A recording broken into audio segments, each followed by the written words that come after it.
So this here is the common dandelion. It's really easy to identify from this bright yellow daisy flower.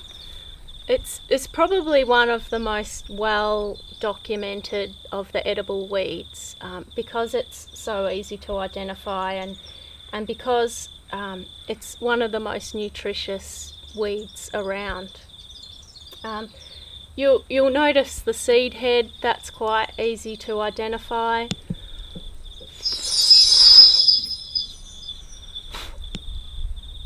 At the moment we've got an open flower that will then turn into this dried seed that will then spread through the garden, and what we've got here is a whole lot of dandelion plants. When you're selecting a leaf, go for the smaller, newer, softer ones in the middle of the plant, and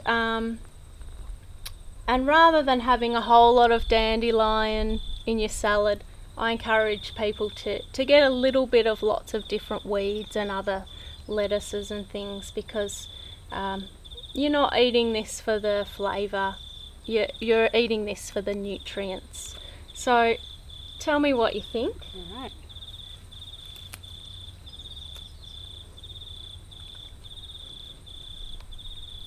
It's not too overpowering. It's a little bit peppery, but I think it's quite nice. Yeah. Recommend it. I'd eat it. And the thing about bitter plants, it's probably one of the main things that puts people off eating weeds to start with is it they're unaccustomed to the taste. It's a bit too bitter, and that's generally because we've trained our taste buds to crave sweet things. We're continuously getting way too much sugar and salt in any processed food that we buy, and our bodies need bitters in its diet. It's beneficial for us, and it might actually train us away from the sugar cravings and being able to eat more of food of that kind of flavour. It's quite refreshing, actually. I like it. And the good thing about this plant is that all parts of the plant are edible. You can eat the flowers, the leaves definitely, but also the roots. And I've got some that I prepared earlier. These are the dandelion roots. They're really good as a healing tonic. Like if you drink this as a tea, it's known as a detoxifying plant that helps to detoxify the liver.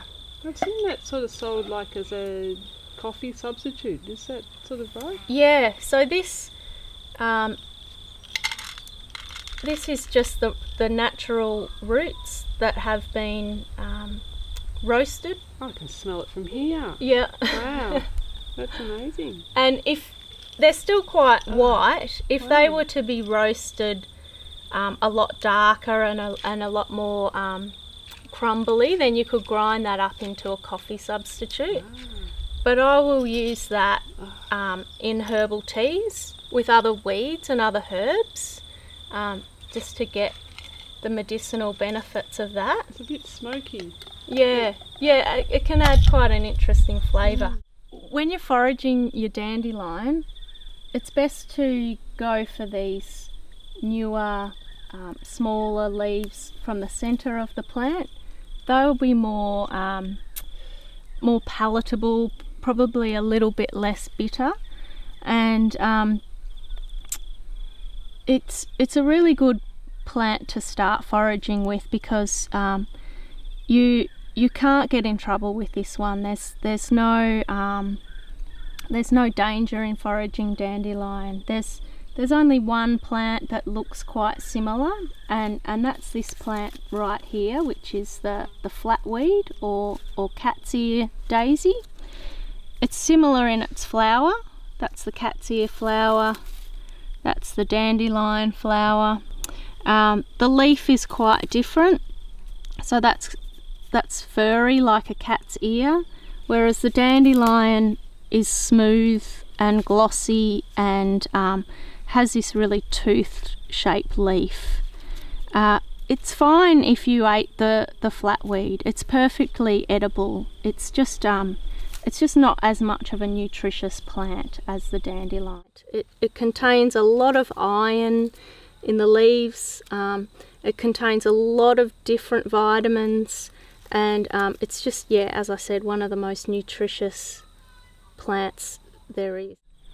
Because we're focusing on dandelion, I'd like to show you how to harvest the root and how to process that.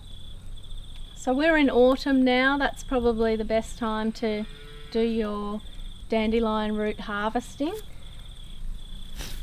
Can you do it any time? Yeah, it's got roots at any time, but this is when most of the nutrients are in there. Okay. And you'll see that this is a small plant, but the roots are quite big, and the roots do go down quite a long way. Yeah, bigger plants will have fatter roots, and they're quite good to cook up and work with.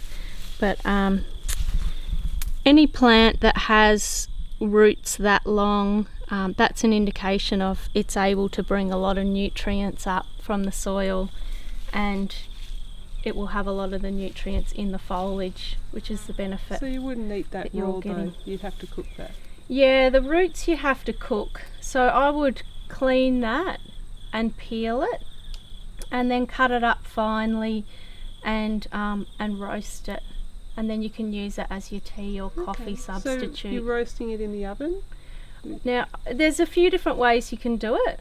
I've roasted it in the oven just until they've gone, like all the moisture's gone out of it, and it's going to store well without going mouldy.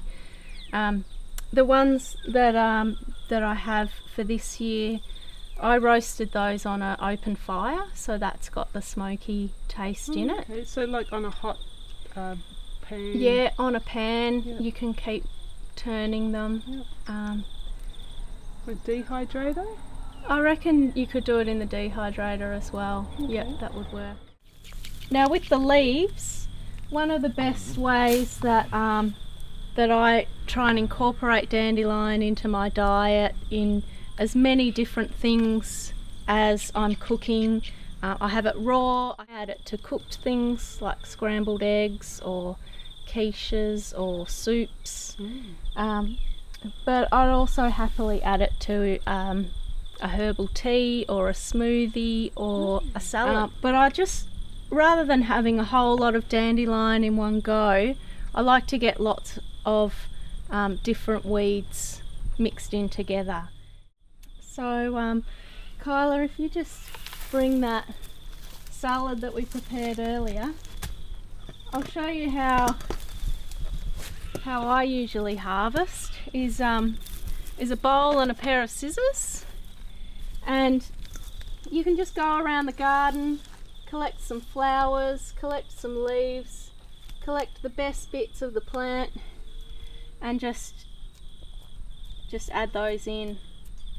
You're getting a whole lot of different plants and different nutrients and different colours into your diet in one go. You could use that as a salad or as a basis for scrambled eggs or a quiche or anything like that, and yeah, you're just getting so much goodness into your diet that way. It's easy. Yeah, I've got lots of different weeds here that we can talk about and try out in some recipes as well. I've got things like fat hen, things like nettle are better at different times of year. I've got fennel. Yeah, it's exciting. Yeah, there's so much to know. Yeah, so I hope you can come back out again another time and we can talk a bit more in detail about some of these other weeds. I've got some purslane and other things that, yeah, they're really good to cook with, and you can make all sorts of different. I'm looking forward to recipes, picking your brain so- just to see what it actually looks like in the place, what it tastes like, how you can recognise and where you can go wrong. Yeah, Yep. yeah, for sure. And how to cook it and how to eat it. Yum. Yeah, so thanks for coming out. Thanks, Amy. Really enjoyed this. I'm really looking forward to knowing more, and I reckon a lot of people will be too. Come and join us. It's going to be an adventure.